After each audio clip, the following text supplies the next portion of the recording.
Alright everyone, we're on to the little final segment of the lesson. We're going to talk about the chorus and the bridge. So we'll start with the chorus and then we'll move into the bridge. What I'll do is I'll play the chorus one time through and then I'll break it down. So this is what the chorus sounds like.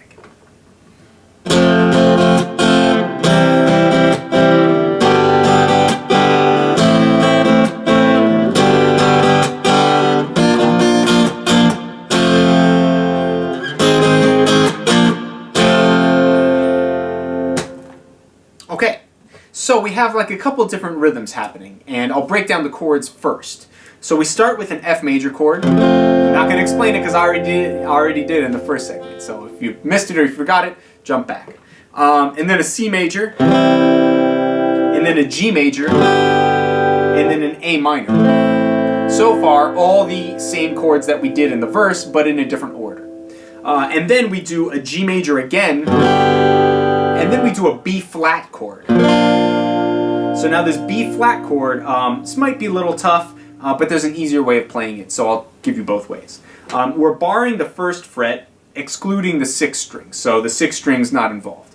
Starting on the fifth string, first fret, third, third, third, first. So 1, 3, 3, 3, 1. Now you could play it this way, or you could play it this way. Now this way, you're leaving out the first string, so the first string is muted. So this way, you're basically just playing fifth string, first fret, and then 3, 3, 3, and that's it. So it's a 4-string chord. It's a little bit easier when you're barring your ring finger. Some people that might not be easier. In that case, you got to use your middle ring and pinky all on the 3rd fret, and let that first string ring underneath it. And then after that, we go back to the F. And we take this F major shape, move it up 3 frets.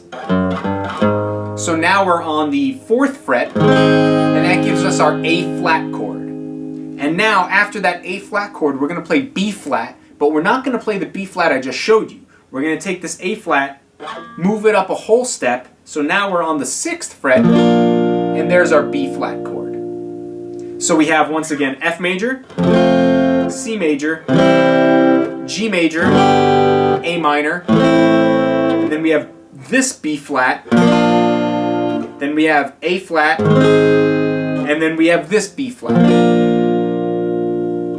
So there we go. So now the rhythm here, we're doing this. Bum ba dum bum, bum ba dum bum, dun da dun dun dun. And the sooner you can do exactly what I just did, where you're tapping the beat and saying the rhythm, bum ba dum bum, bum ba dum bum, dum da dum dum dum.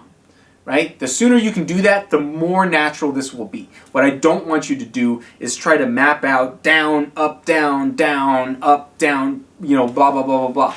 You have to be able to, in order to comfortably strum, and I see this happen all the time, in order to comfortably strum, you have to internalize the rhythm, the same way you do vocabulary and words. You know, I mean, like, think about how your sentences would be and how your speaking ability would be if you had to, like, spell out each word in your brain before you said it out of your mouth, right? It would take you an hour to say anything.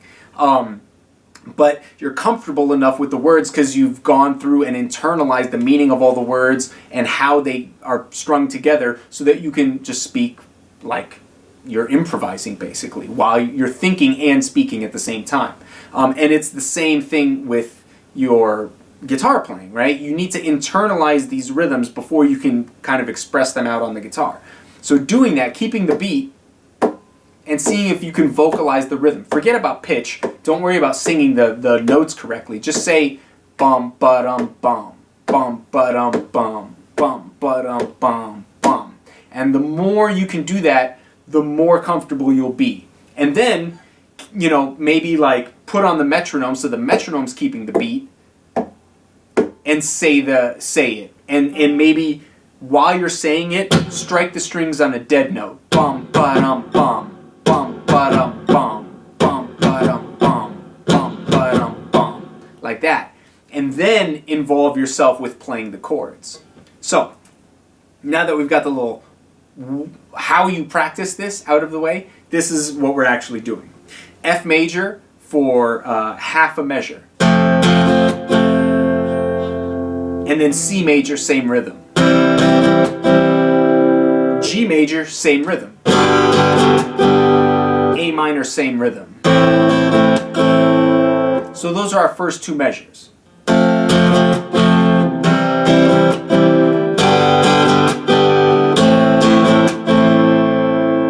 And then I play G major with the same rhythm.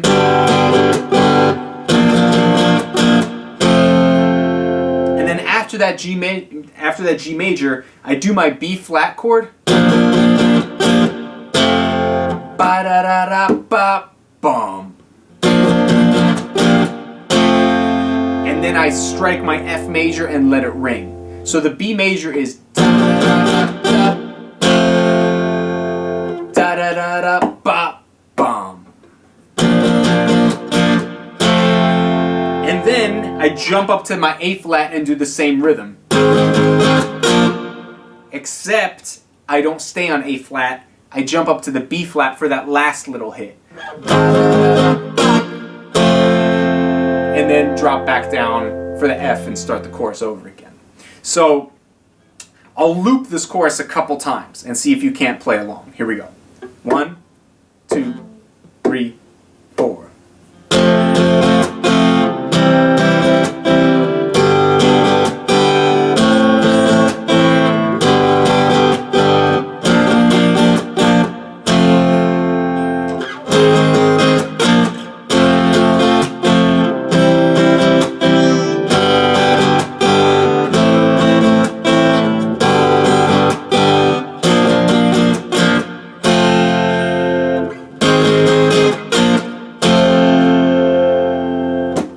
And that's the chorus. Now, the bridge, super simple. You'll get this in no time because it's the exact same rhythm and it's all the chords that we already know. So the chords are the same chords as the verse, but it's the rhythm of the chorus. So our chords for the bridge are A minor, F major, C major, and G major. And the rhythm is the same as the first half of the chorus. So none of the da-da-da-dum-bum-bum. None of that, just bum-ba-dum-bum, bum-ba-dum-bum. There we go, bum-ba-dum. That's the rhythm with the chords from the verse. So it's this.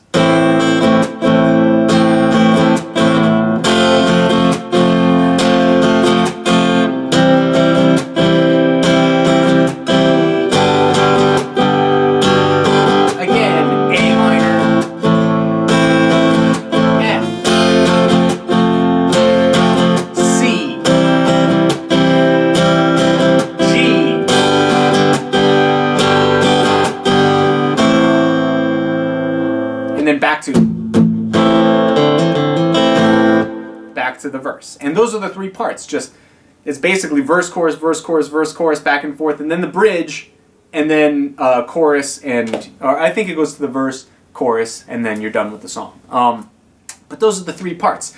We're in standard tuning, so if you go to play along with the album, it may not fit. I think this song on the album is tuned down a whole step, but don't worry about that. We're in standard tuning, so everything should be nice and simple for you. But if you do want to go ahead and play with the album, you may have to drop it down a whole step. So instead of E, A, D, G, B, E, you're on D, G, C, F, A, D. That would be the tuning if you're down a whole step.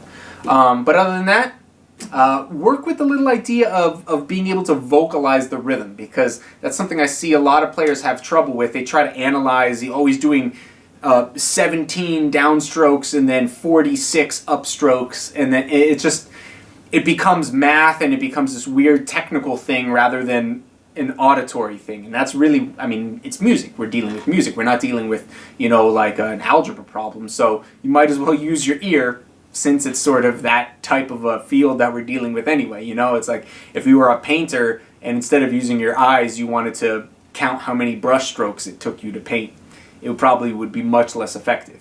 And so, work with that idea, that vocalizing the rhythm idea, and combine that with filling in chords with little melodies dancing around on one string, and you'll be, you know, in Ben Harper land in no time. So have some fun.